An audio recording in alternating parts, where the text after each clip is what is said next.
everybody. So we're so excited today to be here for our latest episode of Obscure Animation. Today we are talking about Hayao Miyazaki's supposedly last feature film. We'll see if that becomes true. We're talking about The Wind Rises. And the reason why I thought to do this movie is because when I was coming up with my Studio Ghibli rankings, I forgot to include this. And so I figured I need to give it its due. Yeah. That if I forgot it, then it's a little bit obscure. Yes. Even though it was nominated for Academy Award. So I thought it would be really fun. And so I'm Rachel and Stanford's here. Hi. Yeah, thanks so much for joining me to talk about this film. Well, thank you. And was this one that you got to see in the theater when it came out? Yeah, I did. How about you? No, I didn't. I saw it pretty soon after, because I didn't start my blog until 2014, so I was like a year late. And so I saw it pretty soon after it came out on Blu-ray. Okay. But the first Studio Ghibli that I saw in the big screen, I might have seen Arrietty, maybe, or Ponyo, one of those. But the first one I really remember is Kaguya. Oh, okay.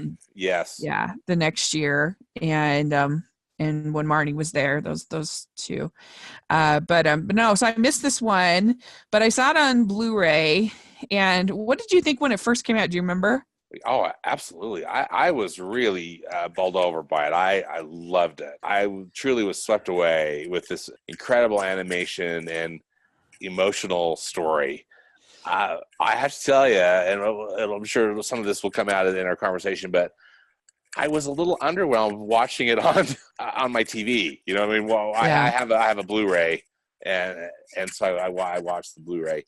It's still gorgeous, but it was a film that really worked on the big screen, particularly with all those flying scenes, and then again, the gorgeous soundtrack by Joe Hisaishi, who always provides the soundtrack for Miyazaki's films. But it was I had a little less of a overwhelming experience on TV, but I distinctly remember seeing it in the theater and just was really, really impressed. Yeah, I had a similar experience. Like, I gave it a 5 stars. I did too. When I first saw it, because I just thought it was it's so unique, and we'll talk about more about that, but you just so rarely see, a life of a person. And I'm kind of wondering if maybe that I saw in this corner of the world, and I think that movie's better than this. I do. Mm-hmm. I think that movie is just more like moving, and it's more subtle, and it's more slice of life, and it's less like talking about business.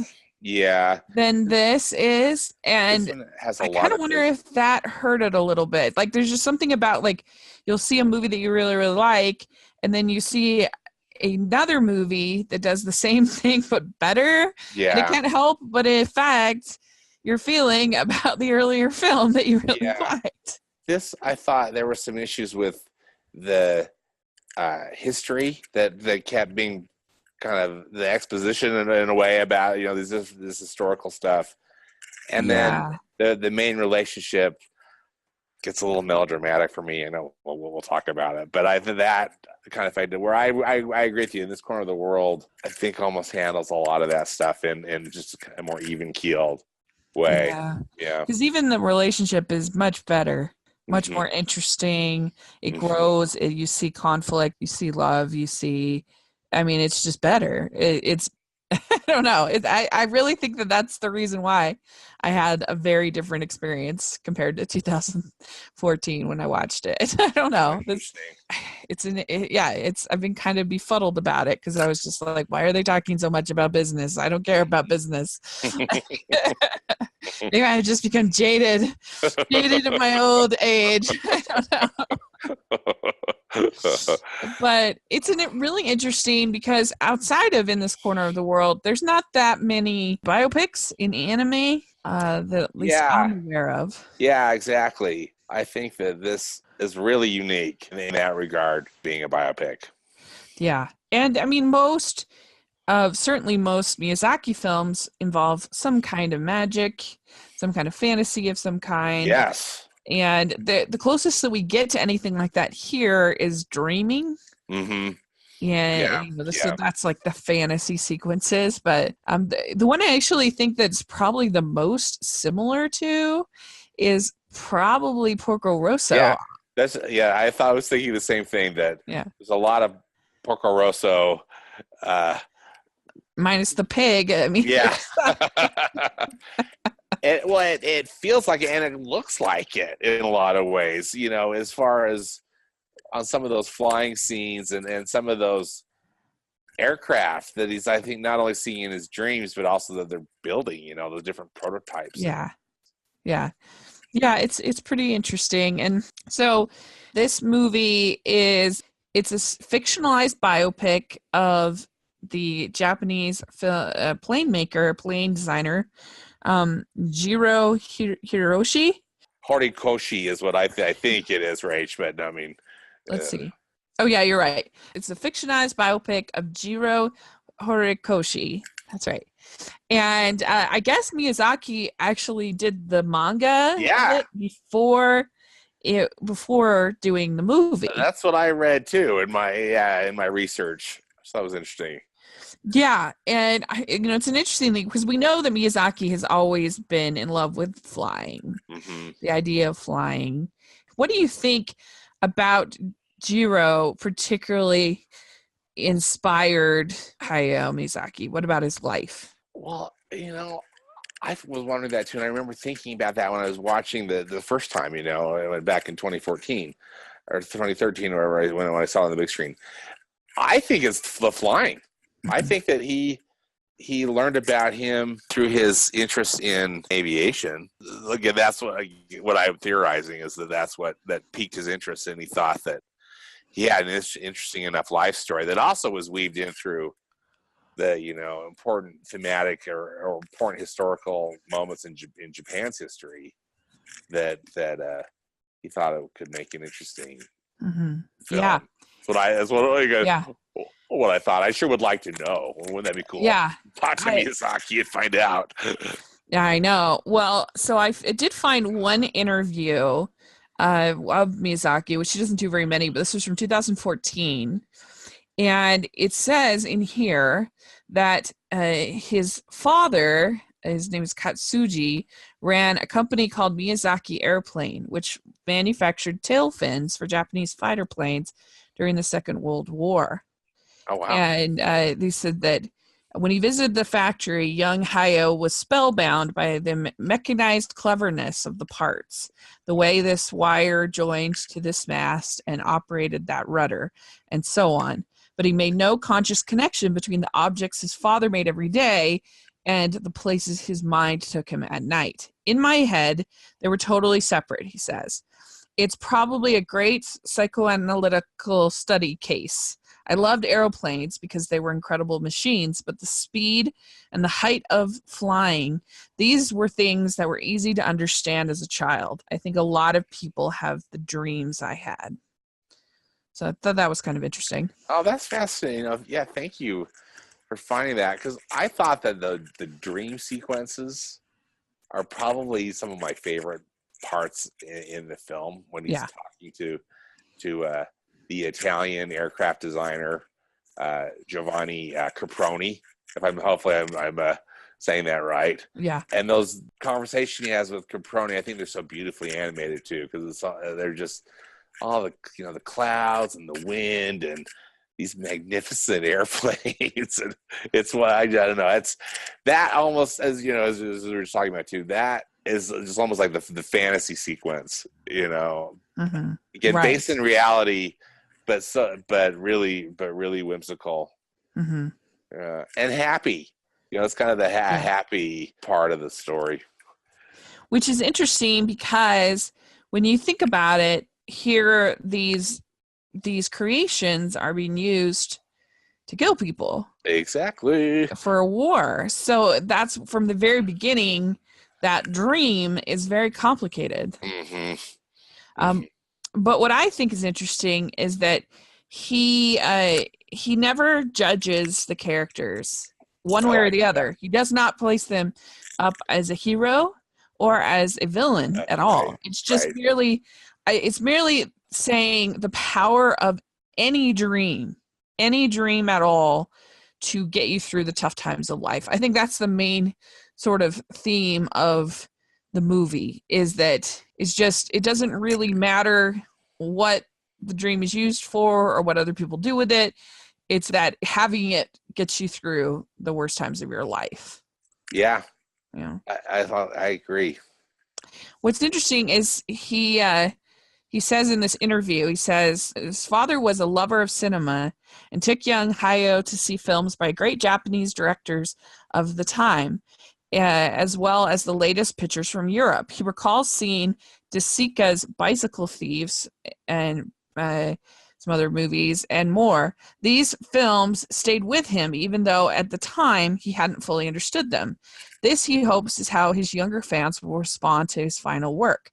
Bicycle Thieves was black and white and depicted life as being hard, with the young boy and his father trudging around the city. He says, I remember coming out of the cinema and thinking, I didn't understand that. In fact, I often come home from cinema feeling like that. So when I realized that Wind Rises could be the same thing, that's when I decided, okay, let's bet everything we have at Ghibli on this movie. The film is a little harder than the others, but the children who see it will someday understand it. What do you think about that? It totally makes sense, doesn't it? And Yeah. again, probably a reason why he felt comfortable with going ahead and making it. And I think it would, if parents were taking or adults were taking younger children to see it. Again, it's not a kids movie at all, and it's not that there's a lot of really graphic content in there either. But it's heavy. I mean, it's pretty serious drama. But you'd think that kids, would hopefully remember some of that sense of wonder and some of the beauty of it, and then also maybe get a bit of a history lesson. Yes. There too. Well, and have you seen The Bicycle Thieves? Yes, I have. So I think in the way that movie kind of presents images and ideas, it doesn't really explain itself out. Yeah. If that makes sense. Yes. And I think he was trying to challenge the kids the way that, that movie challenged him. And, the way there does something about Italian and French expressionists and, that whole era of, I can't think of the name, what they call that whole era, but there just seems something really thoughtful about this movie, as opposed to a more obvious sort of fantasy of here's the fantastical creature, here's the obstacle, let's get deal with the obstacle. We don't have a talking cat in this movie. We don't have a lot of those things that kind of make it kind of kid friendly. Yeah. So it's interesting. If I'm not mistaken, I totally agree with you. It's just so interesting. And if I'm not mistaken, I think that the bicycle thieves, or at least with what Vittorio De Sica was doing, the director, I think it's Italian neorealism. Does that sound right? That sounds right. The clearly that movement, of this, realism. Yeah. And I don't know if they'd call it, because there's a French New Wave, and I don't know if it's the Italian New Wave, but anyway, it's right around that whole time. Yeah. Where I think it definitely influenced French New Wave for sure. Mm-hmm. Yeah. It's very interesting. And I do like the fact, like I said, that we don't get a heavy judgment about the characters. That's one thing I like in one of my favorite books is called The Book Thief. And because the book is set in Nazi Germany, it's so smart to have death as the narrator of the book. And that was such a brilliant choice, because only death could be objective about these people, right? Because if you had it told from the German perspective, there'd be a certain bias, and if you had it told from the American perspective, there would definitely be a bias. So that makes it so brilliant. And I think they come pretty close, basically, in this movie of having that kind of objectivism, which is so hard to do in something remotely involving World War II. Yes. Yeah. So it's interesting. And you think about how dreams are just put up as this like inherent good. But him dreaming about airplanes, which then are used to kill people. Is that a good thing? Hmm. I don't know. It's a complicated question. I don't think It's complicated. Yeah. It's a complicated story. You know, I mean, complicated life. yeah. So his dream in the movie is to design airplanes like Giovanni Battista Caproni. And so we get these actual sort of fantasy sequences of this Italian. And it's so interesting because I've often wondered why Miyazaki seemed so interested in particularly Europe, but a lot, Italy, it seems like it, and as opposed to Asia. Why aren't more of his movies set? I mean, Kiki set in Europe, Porco Rosso set in Europe. A bunch of his movies are set in Europe, Yeah. and which is kind of interesting. But it makes sense if those were some of the movies that he was watching. If he was watching, Yeah, he's watching The Bicycle Thieves. yeah, yeah. Who knows what other? Yeah. Uh-huh.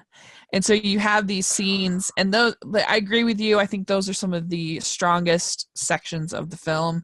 These fantasy sequences with this guy Caprone, that's on top of the plane because he's not able to fly. He's not able to become a pilot because of his nearsightedness. So he ends up reading all about this guy, Giovanni Battista Caproni, and he dreams about him. And he tells him, "I've never flown a plane in my life," but he gets on the wings, I guess. On the wings, kind of that biplane, right? Mhm. Yeah. Yeah. And the sound design is just so excellent. And that is something that is just so true about all Studio Ghibli films. Yes. It's one thing I love in when Marnie was there is when Marnie steps on grass, you really feel like it's grass when she's in the water. It really feels like water. There's just such a tactileness to Studio Ghibli that even not even just in animation but in any films, the sound design is so it's great. stellar. Yeah. And I thought I remember hearing somewhere that they're very kind of old fashioned in the way they create some of these sound effects of like planes and things like that. But it sounds like that. It sounds like someone's really kind of making these sounds in a way that is just very immersive. Yes.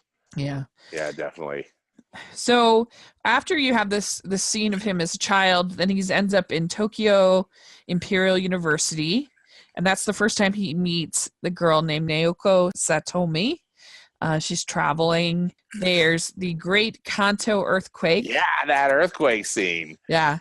Which, by the way, did you feel the earthquake last week? No, I didn't feel it where I live. My gosh. Well, any of the aftershocks. I was awake too. I was awake really early that day. And I missed it. It was wild. I got so worked up because I never experienced anything like that before. I've been in a tornado before, but I've never been in an earthquake. They're scary. And I thought, I don't know. It was just like I thought maybe my bed had broken because like sometimes those slats can get like weak or whatever after I've had the bed for quite a long time, and because it just was all of a sudden moving all around, like it was very noticeable, and wow. I was just like, what is happening?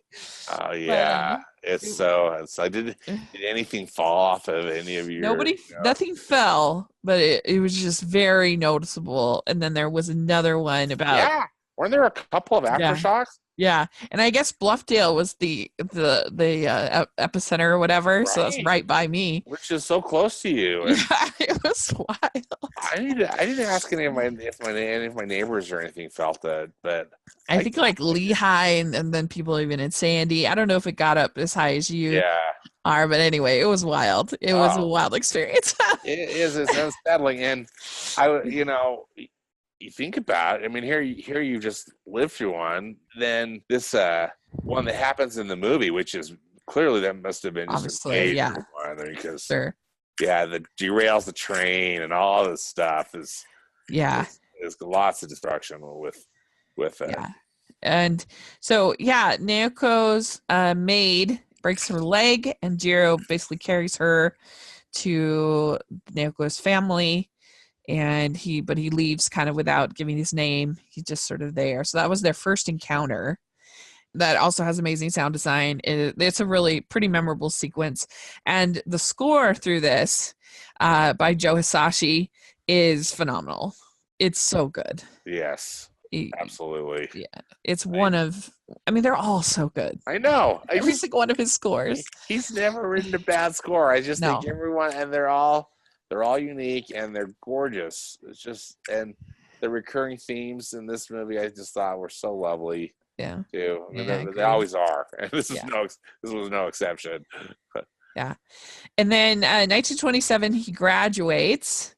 He gets this job at Mitsubishi. He has this boss named Kirokawa. Yeah. And he's kind of this little snarly old man.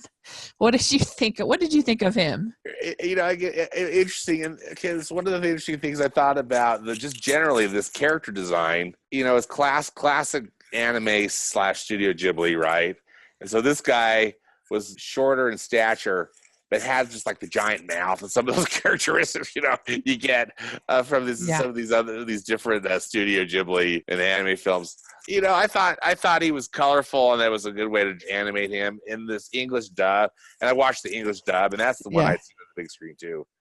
I believe it's Martin Short who voices him. Yeah, and that's a good choice. For kind of this crazy, cranky boss. Yeah.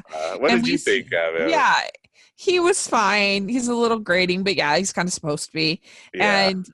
And we get to see, this is when it starts to get a little dry, because there's all of these different tests of these various planes. Yeah. There's the Falcon, and then there's they end up going to Germany to see these German planes. Then he does a plane for the Navy, and most of them don't work, have problems, and that gets a little dry. I agree. It's one of those moments where it slows down for sure. Yeah, we do get a dream with Caproni again at that point, and he says that the world is better for the beauty of planes, even if humankind might put them to terrible purposes. Yeah, we get another kind of foreshadowing that these planes are going to be, weapons of war, but still, though, it's interesting about the beauty, the destruction. Yeah. Yeah. Because you can't control what other people do. All you can do is control yourself. Is kind of the I guess sort of a little bit you can't make other people's choices for you. So I don't know. It's interesting, and his design gets rejected, so he's pretty devastated. And he just is not successful the way that he wants. So he goes to the summer resort. By this point, it's 1932. And he sees Naoka again. And they quickly become engaged. But Naoko has tuberculosis. So she's not going to marry him at first because she doesn't want to hurt him, I guess, more in that way. But when they go to I think it's a different resort or a different place where Kirokawa is there, the old boss, he says they can't be there unless they're married. So basically they get married right there. So there's that. I mean, the romance in this movie is very Japanese. It's very orderly. It's not like a passionate kind of a romance that we would get typically in maybe an American movie with lots of sort of passion, and it's more sort of soft, subtle kind of it's just a different expression. Even if we think about In This Corner of the World, the romance, that one has a little bit more passion, I think, by the time they finally do actually fall in love. That's why I think it's better. But I don't know. There's just I thought of that a lot with when I watched Only Yesterday, the Takahata, that the adult romance was just so bland from an American perspective, in my opinion. Yes. In that movie, it's just so like, well, our parents think or your parents think we should get married, and duty. We like each other. this is sweet. Let's do this. Like, it's not like, Yeah. it's not passionate. This is not like Scarlett O'Hara and Brad Butler. Right, Red Butler. Yeah. Yeah, it's kind of the opposite. It's just like this. And I felt in this film, not even that the emotions were repressed. It's so, they had that experience when they were younger. And that's like the only thing that I think really brought them together. I guess with this one, they do have a bit of that courting sequence. And it's the art that they use on the poster, too, for this film, where she's painting. Yeah. And that is, I thought, that was beautiful. Yeah. And I guess in a way that's their romance. Even though I couldn't really figure out, like, why were they falling in love, per se. Because again, he was on a break. They had this shared experience when they were younger, and now, he was loving her paintings and helping her, but it's all tragic because she's sick.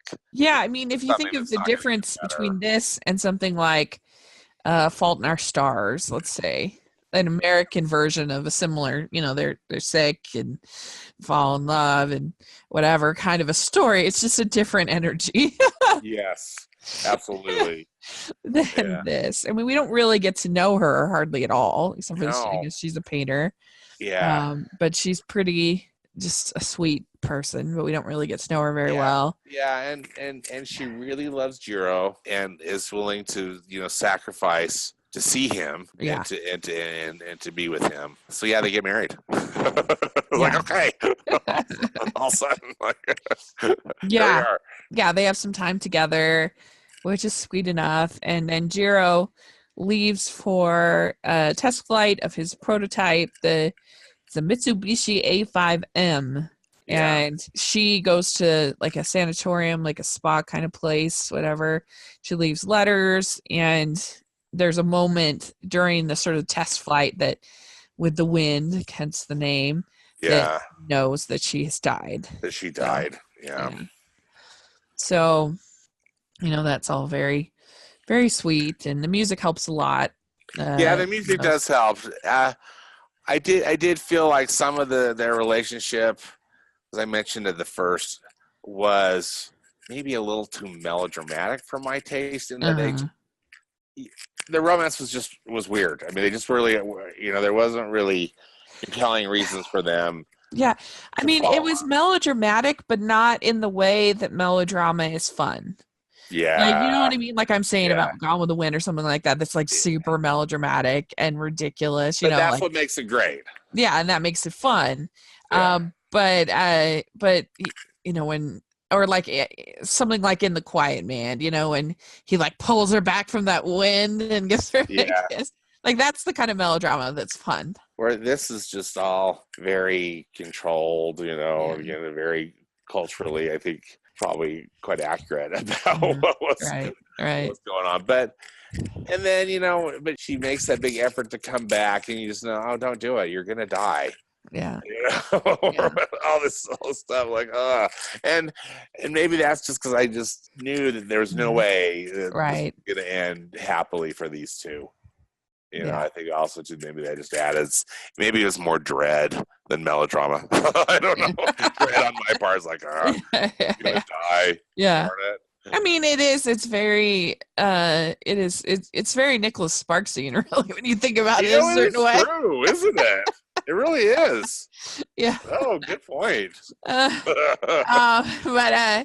yeah, then Japan loses the war. And everything's been kind of destroyed. And it's really devastated. It's like that's just something that we can't. It's hard for us as Americans to really understand, because we have now we have been attacked, of course, on our own soil. But I don't know, we just haven't been losers in the way on our own soil and had to sort of repair the pieces. We can't even imagine. And like from what I understand about the Japanese is they were I think the propaganda was strong with the Japanese, and the people were built up quite a bit that the things were going great. The things were, I think it seems like, I'm no expert on this, but it just seems like from what I've read, some other films that I've seen, that it was very devastating for the Japanese people. And that was a very embarrassing thing, that as long as they won, they were willing to make all these sacrifices, but once they had lost, it was like very much, well, what was it all for? Why did we do that? Which is, I can understand. Oh, absolutely. And it's interesting how Miyazaki approaches that with Jiro, and Yeah. it's through a dream. But first there's those shots of where Jiro's walking through, seeing all those crashed planes and all those different things, right? And you get the spoils of the war. But then Caproni shows up again, and I think what they talk about is interesting. How Caproni really brings him comfort, Right? and just saying that it was building the beautiful aircraft. That was what was the good thing or the important thing. Not so much that they were used to kill people or do all this damage, but so again, one of the kind of that complicated theme that we keep bringing up. Yeah, it kind of makes me think of in Bridge over the River Kwai, the difference between the Japanese general there and the Alec Guinness character. Yes. The way that they are, that sort of pride of that Japanese general in that movie kind of makes me think of that. Yeah. It's interesting, and then he sees Naoka. Yes. Again, which that part I really liked too. I thought that was really a satisfying and a kind of a poetic way to end this. What did you think? What did you think about that? Yeah, it was really sweet. And she says, "You must live." Yeah, she's just telling him, "You've got to live your life." And even though he's devastated with everything, they lost the war and his planes were used, and he's lost his wife, but she's telling him, you must live. And a good message, I think, for all of us, right? Mm-hmm. Going through a hardship or something that we've got. If we're alive, we need to live. Right. Yeah. And so then it kind of leaves on that sort of simple note. And in this article, he talks to Toshio Suzuki. I think he's a producer, I believe. Okay. That they met. The two men founded their own production company in June 1985. Oh, that's Takahata and Miyazaki, with help from Toshio Suzuki, who had met them in his capacity as editor of a monthly animation magazine. So I guess he's kind of a producer, whatever, worked with them from the very beginning. And he says, "We have no future plans. We just want to take some time off. And then somewhere in my head, I'm thinking we should have made it more accessible. But I said to Miyazaki that if he didn't make this movie, he would feel he had not done everything he needed to do." Oh, wow, interesting. Yeah. So they kind of knew that this was going to be a bit of a challenge for their audience, yes. I think. But I'm glad that he got to make his movie. And he says that placing these scenes in a story gives me great joy because their meaning cannot be explained in words, only images. And that's what films have to do. So I'm glad that he got to make his Me too. And that's so interesting. Thanks again for finding those. Those are so great. I was really taken with both this, the first time I saw it and this film too. You touched upon this too, Rachel, though, that they're not putting any judgment on this character, and it's just so interesting to use animation to tell this story. It's so effective, I think, for it. It's so far from really most any kind of story. I'm just not sure. Yeah. Even as you're saying, even though this is a biopic. And not a lot of biopics are made, particularly as Studio Ghibli. But wow, what of all of them to pick, this one is really well. And how fitting for Miyazaki to end his career, yes, at this moment, on a movie about a man who's a dreamer, mm-hmm. and it's kind of unsure about what those dreams really accomplished, what they did. Yeah. And I think probably all artists, no matter how well praised and beloved, probably all feel a little bit like that and struggle. Because I'm sure that the finished product is never, in a way, quite satisfying. You may not be killing people like Blaine's, right? But you get that sense of like it's out there for everybody, but it can't possibly be exactly what you had in your head. Mm-hmm. And so it's It's interesting. I really do think that in this corner of the world was probably the biggest factor in my not enjoying this as much this time as last time. It's not that I didn't enjoy it, but it was just like this was a little dull for me, and I don't know. I think the two films are very similar, and Yeah. I think that one's a little bit better. So Yeah, but and I would concur with that too. And I think for me, I wouldn't be surprised if some of that was going on inside my brain, maybe subconsciously. yeah. For me, what affected my enjoyment was the size of the screen. I think I would have Yeah. I mean, I always prefer seeing things on the big screen anyway. But And it is a long film. I mean, so is In This Corner of the World, but for animated, it's over 2 hours, which is long. yeah, But I'm glad that he got to make it. It is a very personal film, and I appreciate that. And it does have a lot of really lovely sequences. And overall, I just it went down from 5 stars to more like 3.5. oh, interesting. Yeah, for me, it dropped from 5 to 4. Yeah, that's fair. Yeah.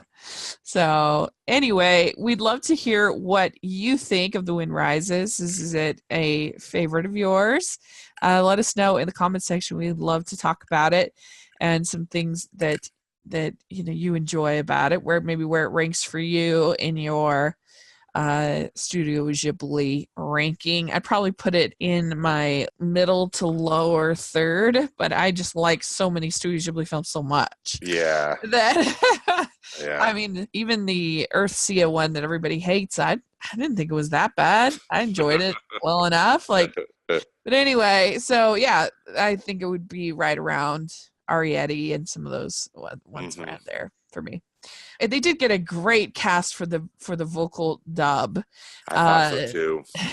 Joseph Gordon-Levitt, Emily Blunt, John Krasinski, Martin Short, Werner Herzog, William Macy, Mae Whitman, Mandy Patinkin, Stanley Tucci, Elijah Wood.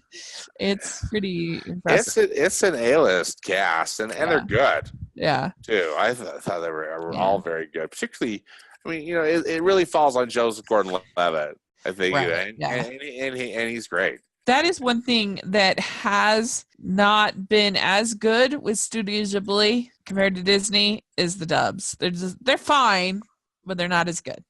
Yeah, they're not as good these things. But anyway, so there you go. That's our thoughts on The Wind Rises. Let us know what you think. Next month for Obscure Animation, we are going to talk about St. Patrick's Day. We're going to talk about the work of Tom Moore, who's a kind of an animation hero of mine. He's just incredible, and the stuff that Cartoon Saloon is doing. So we actually are going to talk about 2 movies in particular that we thought that would be kind of a fun way to switch things up. The Song of the Sea and The Secret of the Kells. And he's an incredible animator.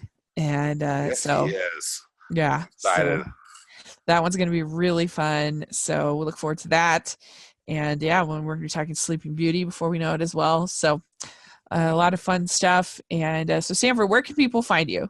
All right. Well, I'm on Twitter at Stanford Clark, and I also have a movie blog and podcast that you can find at moviespastandpresent.com. Great. And I should have also said that the Naoka character is complete fiction. Like, it's not accurate to his wife at all. So that's an interesting thing. Surprise. I forgot to mention that. And an interesting artistic choice, right? Yes. So I forgot that. But yeah. So I'll have a link to this article, this interview in the description section, and also a link to our In This Corner of the World episode if people want to check that out. But yeah, you can find me at Rachel's Reviews all over social media and on iTunes and YouTube. I really appreciate if you guys can give us a thumbs up if you're listening on YouTube, and a ratings and reviews on iTunes. It really helps us out. We really appreciate it. And if you have any suggestions for Obscure Animation, we always love to hear what you would like to see covered, and that would be a lot of fun. So give us your comments and your feedback. We really love it. So thanks so much for talking about this. I really appreciate it. Thanks, Rachel. Great to talk with you. All right. We'll talk again next month. Bye. Bye.